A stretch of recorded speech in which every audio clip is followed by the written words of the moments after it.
Nothing much ever happened in the tiny hamlet of Gussage St near Wimborne in Dorset, southwest England. There was little more than a school, a church, a rectory, a blacksmith, and a few farms, and just before the start of World War I, the population stood at around 200 people. The nearest railway station was 10 miles away, which meant few visitors and even fewer surprises. But in 1913, the villagers would learn that Gussage St was not immune to scandal or to murder in this obscure true crime case played out in a little-known hamlet in one of England's most rural counties. William Walter Burton, known to most as Bill, was born in July 1883. At 29 years old, he was seen as a respectable member of the community, a hard-working family man, and a regular churchgoer who was even a member of the choir. He'd been married for 6 years to Lillian Dover, the daughter of a tailor who was 12 years his senior. In 1910, the couple had a son whom they named Cyril Harry Burton. Bill was the village postmaster, running the post office with his wife, but in a place that small, it was common for people to have more than one job. Alongside his postal duties, Bill worked as a gamekeeper and rabbit catcher at the nearby manor farm, and also unofficially looked after an area of woodland known as Sovell Plantation. In his spare time, Bill enjoyed playing the melodeon, a type of accordion, and having affairs with local women. He usually managed to keep these liaisons hidden behind his carefully maintained image, and for the most part, the young ladies in question were unlikely to speak up, because in those days, being known to have had a lover could ruin a woman's marriage prospects. While carrying out his rabbit-catching duties at Manor Farm, Bill Burton's eye was caught by the new cook, 23-year-old Winifred Mary Mitchell. Known to friends as Winnie, she lived at the farm and shared a room with domestic servant May Bailey. Winnie was 5'5" with dark hair, striking eyes and a broad smile, and before long, she and Bill were exchanging love letters. Soon after, he gave her a gold bracelet. In March 1913, Winnie announced to Bill that she was pregnant. She had a brother in Canada and had heard it was a bright, new land of opportunity, so she tried to convince Bill to elope there with her and start a new life together. Bill felt like a rabbit caught in one of his own traps. For one thing, he couldn't afford to buy tickets to sail to the New World, and for another, he had seen Winnie as nothing more than a dalliance, a distraction from the boredom of his married life. But he had no desire to leave behind his wife and son and say goodbye to Gussage St forever. When he told Winnie he wasn't prepared to make such a commitment, she threatened to tell his wife about the affair. She was so sure he would change his mind that she confided in her friend May that she planned to go to Canada with Bill, but begged her not to tell anyone about it. She didn't even reveal the truth to her own mother, telling her instead that she intended to go to London to find work as a servant. At 3 p.m. on Monday 31st of March 1913, Winifred Mitchell dressed carefully in her best clothes. She wore a black straw hat adorned with ostrich feathers, and she put in her false teeth, which were not uncommon at the time, even for someone as young as 24. Due to limited access to dental care, it was often considered more practical and economical to have all one's teeth removed early on and replaced with dentures, to avoid ongoing costs in the future as the teeth inevitably started to decay one by one. When May saw Winnie, she inquired why she was dressed up so smartly, and Winnie replied, "Because Bill asked me to do so."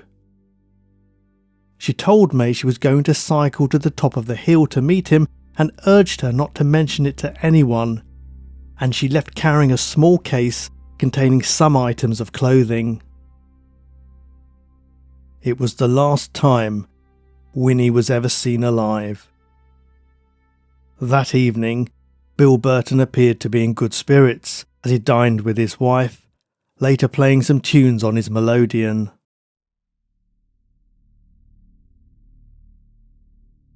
Sometime later, Winnie's two younger sisters came across her bicycle propped neatly against an apple tree in Sovell plantation. They told their mother, Rose, who went to collect it. She noticed a man's shoe print in the soil nearby, but thought little of it. She then received a note from Manor Farm saying that Winnie hadn't arrived for work that day, and she replied to explain that her daughter had gone to London in search of a new position. Rose Mitchell expected to receive a letter from her daughter confirming her safe arrival in London, but none came. Unexpectedly, Bill called at the house and asked if she had seen Winnie. Rose admitted she was growing concerned and mentioned she was thinking of going to the police. At this point, she had no idea that her daughter had been involved in an affair with the village postmaster and rabbit catcher. Bill replied calmly, "That is the best thing you can do." A few days later, Rose did report the matter to the police, though she still hoped she would hear from Winnie soon. After all, the journey to London from rural Dorset was nearly 100 miles, and she may have taken a while to find work and lodgings. Nonetheless, the police began making inquiries but turned up no trace of the missing 24-year-old. When Bill Burton learned that the authorities were now involved, he went to see May Bailey at Manor Farm, suspecting that Winnie had confided in her. He urged May not to mention his name, acting as though his only concern was that his wife might discover the affair. One of Burton's acquaintances, who was well aware of his reputation with women, asked if he had any idea where Winnie might be. Bill replied, "She may be up in London with somebody with more money than thou and I have. I shouldn't be surprised to see her back here before long." It was not until a full month after Winnie's disappearance that local clergyman Reverend Wright was told an interesting story by a dairyman named George Gillingham. George told him that he and his wife had been walking through Sovell plantation when a sudden rain shower forced them to seek shelter beneath a tree. There, just off the footpath, they noticed something unusual: a set of false teeth lying on the ground. Troubled by the discovery, Reverend Wright reported it to the police. Soon after, Dorset Constabulary received another piece of information. A local boy named Edward Bridge, aged 13, and his friend Henry Palmer had been exploring Sovell Plantation's thick hedgerows in search of birds' nests. The boys said they had been there a week earlier, on Sunday 30th of March, just a day before Winnie vanished, and they had seen a large trench dug into the earth, with a heap of chalk piled beside it. Yet this time, they noticed the trench had been filled in. On Friday 2nd of May, the boys led Police Constable Alfred Light and Sergeant Stockley to the site, and the officers began to dig. What they uncovered was the body of a woman, buried in a shallow grave just 1.5 feet deep, wearing a black straw hat trimmed with ostrich feathers. she was quickly identified as the missing Winifred Mary Mitchell, and fellow servant May Bailey recognised the jewellery found on the body, including the gold bracelet Bill Burton had given her. The post-mortem examination revealed that Winnie had died from 2 gunshot wounds, one to the head and another to the neck. Her face had been partially destroyed, and it was determined that she had likely been shot from a distance of about 4 feet. Leonard Mitchum, the son of the village undertaker, came forward with a shocking revelation. He told police that on the afternoon of Monday 31st of March, he had lent his father's shotgun to Bill Burton, who claimed he needed it to shoot a cat belonging to a local farm worker, saying he hated the animal and wanted to be rid of it. He returned the gun at around 5 o'clock the same day and asked Leonard not to tell anyone what he had done. Another witness reported seeing Bill Burton with the deceased that afternoon, and that Winifred had been pushing her bicycle as she walked beside Bill. The witness had noticed them talking but hadn't been close enough to hear their conversation.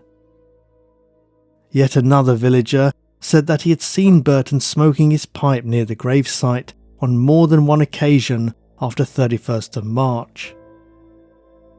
Could he have been checking whether it had been disturbed to make sure his terrible secret would remain hidden?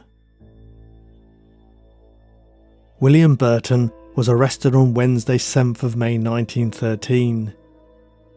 When questioned by police, he insisted, "I've done nothing to her. If you found her in the plantation, she's been killed and dragged there so that someone else should have the blame." As he was presented with a growing body of evidence, his tone shifted. "This is a bad job," he said. "The only one I worry about is my wife, who's as good a woman as any man can have. It's a pity I ever saw the girl. I know I've been a fool to write letters to her." Burton was remanded to Dorchester Jail and later stood trial at Dorset Assizes, dressed in his worn country tweeds and a pair of muddy hobnail boots. He continued to protest his innocence, now claiming that Winnie had been involved with another man, and it was this mysterious figure who had taken her life. The first time Burton had made such an unconvincing claim was the very moment he stood in the dock, and his defence team was left with little room to manoeuvre. The jury returned a guilty verdict after just 19 minutes of deliberation, and Burton chose not to lodge an appeal. While awaiting his execution, Burton made a full confession to the Reverend of Gussage St and the prison chaplain. He admitted that Winnie had threatened to tell his wife that he was the father of her unborn child unless he took her to Canada. After trying and failing to borrow money for the trip, he had felt he had no other way out. He said, "She made me believe all sorts and begged me to go away with her to London and then to Canada so soon as we could. She said if I didn't, she would write a letter to Lily and tell her everything about me. I knew what that would mean if she did, and I hadn't any money to go away with her. I didn't want to, so she nearly drove me wild. This is why I done it. I dug the hole on Sunday morning. It was all done between 3 and 4, killed and buried in that time. I got home just about 5 o'clock. The poor girl didn't suffer. She fell dead in an instant and did not speak." He then added that he'd burned the case full of clothing that Winnie had been carrying. On Tuesday 24th of June 1913, William Burton walked to the scaffold with a demeanour of calmness and apparent indifference. After his execution, he was buried in an unmarked grave on the prison grounds, becoming the first convict to be executed at Dorchester Prison in 26 years. His widow Lillian Burton reverted to her maiden name, Dover, and moved with her young son Cyril to live with her mother in Somerset. There, Cyril grew up alongside his orphan cousin Roy, who was the same age.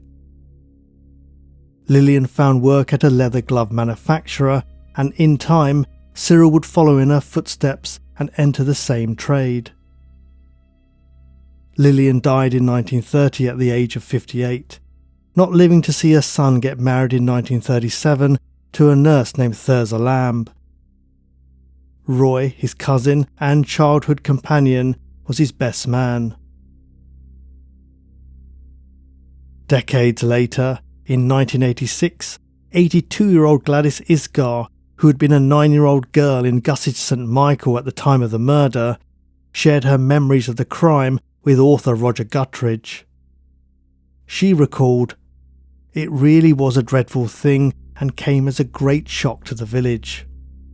I remember we were frightened every time we walked up to the chapel. It was dark when we came back, and we couldn't bear to look up across the field at the plantation where this murder happened." Today, Sovell Plantation forms part of the Sovell Down Nature Reserve, protected by the Dorset Wildlife Trust. In a final tragic irony, the post-mortem examination of Winnie Mitchell found that she was not pregnant after all. Whether she had truly believed she was, or whether she had said it in desperation to persuade Bill to begin a new life with her, we will never know. In the end, it was this mistake which may have inadvertently sealed her fate and pushed Burton into an action that revealed his true character and a lack of concern not only for his lover's life, but that of the child he believed she carried.